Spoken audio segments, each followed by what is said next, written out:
My dear friends, ఈరోజు మనం third లెసన్లో ఉన్నాము. Telugu first lesson Ammaodi, second lesson వచ్చి మనకి తృప్తి. రెండు లెసన్లు చూసాం కదా. థర్డ్ లెసన్ ఏంటంటే మా కొద్దీ తెల్ల దొరతనము.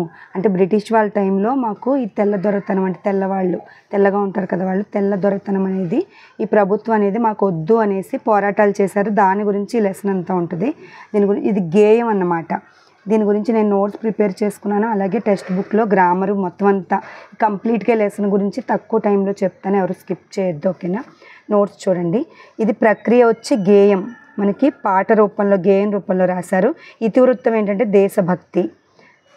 ఇది తెలిసిపోతుంది కదా, తెల్లవాళ్ళు కాబట్టి దేశం మీద భక్తితో భారతదేశం నుంచి వెళ్ళిపోమని, దొరతనం వద్దు అనేసి పోరాటాలు చేశారు. దాని గురించి కాబట్టి ఇది ఇతివృత్తం దేశభక్తి అవుతుంది. తర్వాత రచయిత మనకి గరిమెళ్ళ సత్యనారాయణ. ఈ పాఠం యొక్క రచయిత గరిమెళ్ళ సత్యనారాయణ. ఉద్దేశ్యం ఏంటి? ఈ పాఠం యొక్క ఉద్దేశ్యం అంటే స్వేచ్ఛను స్వాతంత్ర్యాన్ని కోల్పోయిన భారతీయులు స్వాతంత్రం కోసం ఆంగ్లేయుల అధికారానికి వ్యతిరేకంగా చేసిన ఉద్యమాన్ని గురించి తెలియచేయడమే ఈ పాఠం యొక్క ఉద్దేశ్యం. నెక్స్ట్ మనకి ఈ లెసన్ యొక్క సారాంశం ఏంటో చూద్దాము. భారతీయుల యొక్క మాన ప్రాణాలు తీయడానికి చూసే తెల్లవారిని వ్యతిరేకిస్తున్నారనమాట. వీళ్ళు ధన సంపాదన కోసం కళ్ళు సారాయి అమ్ముతున్నారు. ఈ నెపంతో డబ్బును దోచుకుంటున్నారు. భార్యల మెడల్లో తాలిబొట్లు ఉండనీయడం లేదు అనేసి అప్పటి వాళ్ళ ఆవేదనని తెలియజేసుకుంటున్నారనేసి ఈ గేయం తెలియజేస్తుంది. గాంధీ టోపీ పెట్టుకుని పాఠశాలలకు రావద్దంటున్నారు. అలాగే బడిలో రాట్నం పెట్టవద్దంటున్నారు. తలలపై టోపీ తీసివేసి వీపులపై బాదుతున్నారు. రాట్నం ఉపయోగించిన వారిని రాజద్రోహులుగా జమ కడుతున్నారు అనేసి వీళ్ళు తెలియజేస్తున్నారు.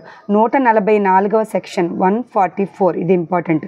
144వ సెక్షన్ చీటీని నోటికి తగిలించి, అంటే ఈ గేయంలో గరిమెళ్ళ ఏ సెక్షన్ గురించి మాట్లాడారని అడగొచ్చు. 144 144 సెక్షన్ చీటీని నోటికి తగిలించి మాట్లాడవద్దంటున్నారు. స్వాతంత్రోద్యమ గీతాలు పాడవద్దంటున్నారు. అంటే పాటలు, దేశభక్తి పాటలు పాడవద్దంటున్నారు. భారతీయులను బానిసలుగానే బ్రతకమంటున్నారు అనేసి, అంటే ఈ తెల్లవాళ్ళ గురించి, బ్రిటిష్ వాళ్ళ గురించి, అలాగే వీళ్ళు పడే బాధల గురించి ఇవన్నీ తెలియజేశారు. ఓకేనా? ఇది సారాంశం, లెసన్ యొక్క సారాంశం. దీని రచయిత మనకి గరిమెళ్ళ సత్యనారాయణ. చూడండి, రాశాను గరిమెళ్ళ. ఈయన 1921లో స్వరాజ్య గీతాలని రాశాడు, ఇంపార్టెంట్.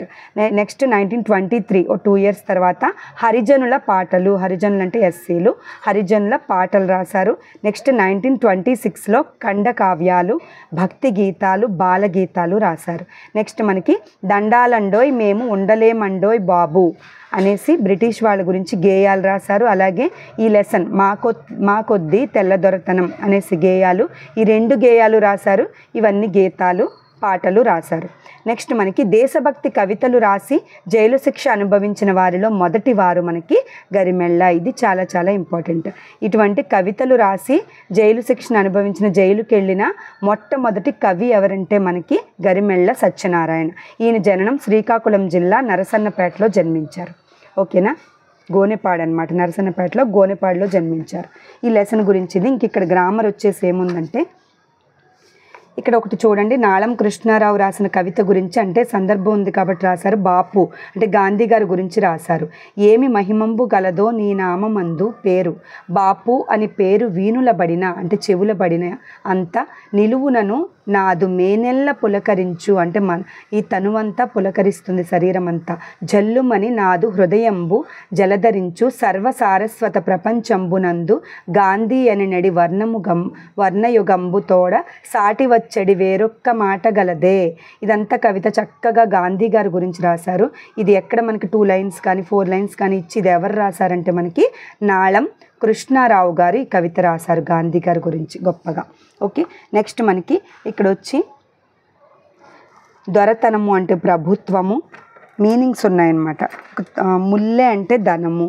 ఇక్కడ చూడండి, ముల్లె అంటే ధనము, ఇది మనకు తెలియదు. దొరతనం అంటే ప్రభుత్వం. మీనింగ్స్ ఆ 2 ఉన్నాయి, ఇంపార్టెంట్వి. నెక్స్ట్ మనకి ఇంకెక్కడ ఇంపార్టెంట్ ఏమున్నాయంటే, ఇక్కడ ఉన్నాయి చూడండి. అచ్చులు అంటే మనకు తెలుసు కదా, ఆ నుంచి అహా వరకు ఉండేవి అచ్చులు. దాంట్లో మనకి హ్రస్వ అచ్చులు అంటే దీర్ఘం లేని అచ్చుల్ని హ్రస్వాలు అంటారు. అవి ఏంటంటే దీర్ఘాలు లేనివి, అంటే షార్ట్గా పలికేవి. ఆ ఇ ఉ రు అళు అళు ఉంటుందండి తిరగేసి అళు ఏ ఓ ఇవి హ్రస్వచ్చులు. దీర్ఘాచ్చులు ఏవంటే ఆ ఈ ఊ అరు అళు ఏ ఐ ఓ ఇవి ఐ కూడా దీర్ఘాచ్చులు ఇవి దీర్ఘాలు హ్రస్వాలు ఇంపార్టెంట్. నెక్స్ట్ హల్లుల విభాగాన్ని అనేక వర్గాలుగా విభజించారు, 5 వర్గాలుగా విభజించారు మెయిన్గా. అవేంటంటే కా నుంచి మా వరకు 5 వర్గాలు. ఖ ఖ గ ఘ ఇన్య దాన్ని కా వర్గం అంటాం. ఫస్ట్ లేటర్ దీనికి కా. చా వర్గం అంటే చా ఛ జా ఝ ఇన్య దీన్ని చా వర్గం, దీనికి లేటర్ చా. టా వర్గం ఫస్ట్ లెటర్ అనమాట. టా ఠ డా ఢ నా ఇది టా వర్గం. తా వర్గం అంటే తాత దాదా నా. పా వర్గం అంటే పాప బాబ్బమ్మ అంటే ఫస్ట్ లెటర్ని ఆ వర్గం కింద పేరు పెట్టారు లేటర్ కింద. కఠినంగా పలికే అక్షరాలని పరుషాలు అంటారు. క చ ట త ప కచట తప అని వరుసగా గుర్తుపెట్టేసుకోవచ్చు మనం. కచట తప అంటే పరుషాలు. పా ఉంది కదా దీంట్లో, ఇలా గుర్తుపెట్టుకోండి. పరుషాల్లో పా ఉంటుంది మనకి. కచట తప పరుషాలు. తేలికగా పలికే అక్షరాలు సరళాలు. గజడ దబాలో సా ఉండనప్పటికీ ఇది గుర్తుపెట్టుకోవాలి. గజడ దబ సరళాలు. కచట తప మనకి పా ఉంది కదా పరుషాలు. ఆటోమేటిక్గా కచట తప గుర్తుంటే ఇది గుర్తుంటుంది. ఓకే, నెక్స్ట్ మనకి ఇవి 3వ లెటర్స్ అనమాట. ఇవి ఫస్ట్ లెటర్స్, ఇవి మనకి 3వ లెటర్స్. గజడ దబ 3వ లెటర్స్ని మనం సరళాలు అంటాం. వర్గంలో ఉండే ఒత్తు అక్షరాలని మనం వర్గయుక్కులు అంటాం. ఖ ఘ చ ఝ ఠ ఢ ధ థ థ ధ ఫ భ అంటే ఒత్తు ఉండే అక్షరాలని మనం వర్గయుక్కులు అంటాం. ముక్కు సహాయంతో పలికే అక్షరాలని మనం అనునాసికాలు అంటాం. చివరి అక్షరాలు ఇన్య ఇణి అణ చూడండి, చివరి అక్షరాలు అణ న మ. ముక్కుతో పలికే అక్షరాలని మనం చివరి అక్షరాన్ని అనునాసికాలు అంటాం. నాసికం అంటే ముక్కు. అంగిలి సాయంతో పలికే అక్షరాలని మనం అంతస్తాలు అంటాం.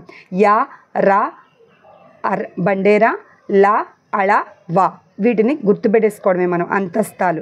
గాలిని బయటకు ఊదుతూ పలికే అక్షరాలని మనం ఊష్మాలు అంటాం. సే షా సా హా బయటకు ఊదుతూ పలికే అక్షరాలని మనం ఊష్మాలు అంటాం. పరుష సరళాలు కాకుండా మిగిలిన హల్లుల్నే మనం స్థిరాలు అంటాం. మిగిలిన హల్లులు అంటే పరుషాలంటే ఇవనుకున్నాం, సరళాలంటే మూడు అక్షరాలు అనుకున్నాం కదా. మిగతా వాటిల్నే మనం ఏమంటామంటే స్థిరాలు అంటాం. కా నుండి మా వరకు గల హల్లుల్నే మనం స్పర్శాలు. ఈ మొత్తం అన్నిటినీ కలిపి మనం స్పర్శాలు అంటాం. ఈ పట్టిక చాలా చాలా ఇంపార్టెంట్. బట్టి పట్టైనా సరే గుర్తుపెట్టుకోవాల్సిందే. ఓకేనా. నెక్స్ట్ వర్ణోత్పత్తి స్థానాలు. కంఠం నుండి పుట్టే అక్షరాలని మనం కంఠ్యాలు అంటాం. అంటే ఆ ఆ క ఖ గ ఘ ఇన్య హ అంటే కా వర్గం మొత్తం ఉంది, ఆ ఉంది, హా ఉంది, అవి కంఠ్యాలు. తాలువు అంటే దౌడ భాగంలో పుట్టే అక్షరాన్ని మనం తాళవ్యాలు అంటాం. ఈ ఈ చ ఛ జ ఝ ఇన్య అంటే చా వర్గం ఒకటి, 2 అక్షరాలు ఈ ఒకటి, యా ఒకటి, శా ఒకటి, వీటిని మనం తాళవ్యాలు అంటాం. నెక్స్ట్ మనకి మూర్ధస్థానం అంటే శిరస్సు నుండి పుట్టే అక్షరాలని మనం మూర్ధన్యాలు అంటాం. రు రు టా ఠ డా ఢ ణ రా ష అంటే టా వర్గం ఒకటి, రు ఒకటి, షా ఒకటి, రా ఒకటి, దీన్ని మనం మూర్ధన్యాలు అంటాం. దంత్యాలు దంతాల సాయంతో పలికే అక్షరాలు. అళు అళు చ జ త ధ త థ ద ధ న తా వర్గం ఒకటి. నెక్స్ట్ మనకి దంతాల్లో దా ఉంది కాబట్టి దంత్యాలు గుర్తుపెట్టుకోవచ్చు మనం. తా వర్గం ఒకటి, అళు అళు ఒకటి, చా ఒకటి, మనకి లా ఒకటి, చా జ లా సా, వీటిని మన చివరున్న అక్షరాన్ని బట్టి పట్టడమే దంత్యాలు అంటాం. పెదవి సహాయంతో పలికే అక్షరాన్ని మనం ఓష్ట్యాలు అంటాం. పెదవులు అంటే ఓష్ట్యాలు కాబట్టి ఊ ఊ పా ఫ బా భ మ. పాపాలు పలికేటప్పుడు చూడండి, పావర్గం పలికేటప్పుడు 2 పెదాలు కలుస్తాయి కాబట్టి పెదవుల సహాయంతో పలికే అక్షరాన్ని మనం ఓష్ట్యాలు అంటాం. ఏ ఏ ఐ కంఠ తాళవ్యాలు అంటే కంఠము మరియు తాళవ్యాలు అంటే దౌడ సహాయంతో, రెండిటి సహాయంతో పలికే వాటిని మనం కంఠ తాళవ్యాలు అంటాం. ఏ ఏ ఐ కంఠోష్ట్యాలు అంటే కంఠము మరియు పెదాలతో పలికే వాటిని కంఠోష్ట్యాలు అంటాం. ఇది ఒక్కటే కంఠోష్ట్యాలు అంటే వా.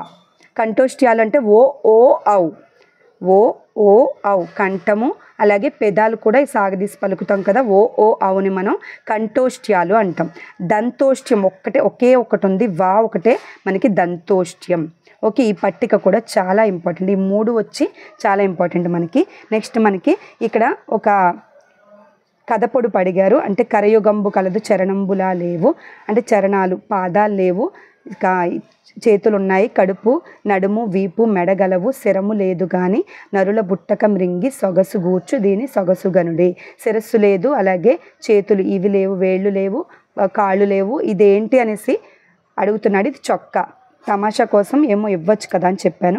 నెక్స్ట్ మనకి లాస్ట్ అండ్ ఫైనల్, ఈ దేశం నాకేమిచ్చింది అని బాధపడడం కన్నా దేశానికి నేనేమి చేయగలుగుతున్నానని ఆలోచించడమే నిజమైన దేశభక్తుడు, ఆలోచించేవాడే నిజమైన భక్తుడు అనేసి మనకి గాంధీ గారు చెప్పారు. ఇది ఒక్కొక్కసారి ఇస్తున్నాడండి. ఇటువంటివి ఇచ్చి ఎవరు రాశారని ఇవ్వచ్చు. గాంధీ గారు ఈ మాట మనకి చెప్పారు. ఓకేనా, ఇక్కడితో మనకి ఈ లెసన్ కంప్లీట్ అయిపోయింది. నెక్స్ట్ సమయపాలన గురించి. గాంధీ గారే సమయపాలన దక్షిణాఫ్రికాలో ఉన్నప్పుడు అంటే సమయాన్ని వేస్ట్ చేయకుండా ఇలా చూడండి, బ్రష్ చేసేటప్పుడు కూడా ఎదురుగా భగవద్గీత శ్లోకాన్ని ఇంపార్టెంట్ అయిన పెట్టుకుని చదువుకునేవారంట. అంటే ఆ టైంను కూడా వేస్ట్ చేయకుండా ఉండేవారట. ఎక్కడికి వెళ్ళాలన్నా ఆ టైంకి కరెక్ట్గా వెళ్ళేవారనమాట.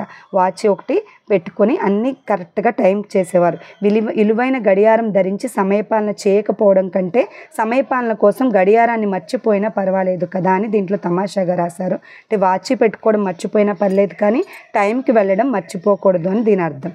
ఓకే, ఇదంతా మనకి గాంధీ గారి గురించి సమయపాలన లెసన్, చిన్న లెసన్ ఇచ్చారంతే అనుబంధంగా. ఓకే, మనం నెక్స్ట్ లెసన్తో మళ్ళీ నెక్స్ట్ వీడియోలో కలుద్దాం. Keep watching. Thank you.